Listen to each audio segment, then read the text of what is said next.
کندهار ښاروالۍ روان کال کې 11 رغنیزې پروژې بشپړې کړي او د 26 نورو پروژو چارې روانې دي. مسؤلین وایي دغه پروژو کې د ښار پراختیا، د بایپاس جوړونه، په ښار کې د ویالو او مانونو ترڅنګ یو شمېر نورو پروژې بیا شامل دي. د کندهار ښار اوسیدونکي بیا وایي د نفوسو د زیاتوالي سره اړتیا ده چې دغه ښار ته لا زیاته پراختیا ورکول شي.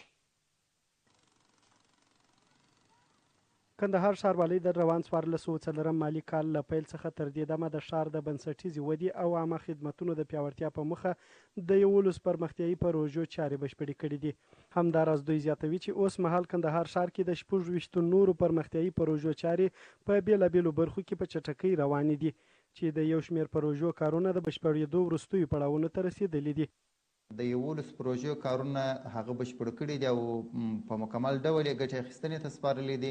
دا پروژې په مختلفو برخو کې وي چې زیاته برخه یې د سړکونو رغول و او اوس تازه د 26 پروژو کارونه عملاً جریان لري چې په دې کې د ځینو پروژو کارونه د بشپړېدلو په درشل کې دي. په هغه کې د پنجبایي درایي سړک لومړی فاز دی چې په دې هفته کې به بشپړ سي.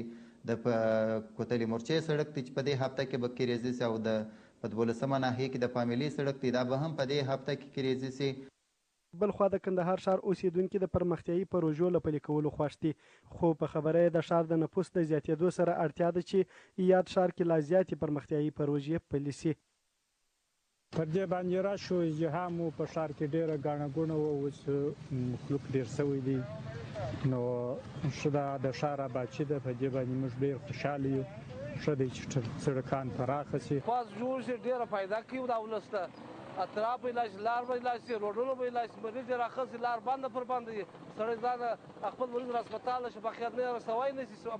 خپل بایپاس شي هر وخت سړی کلای شي راکلای شي. بایپاس ډېر ضرورت دی چې جوړ شي.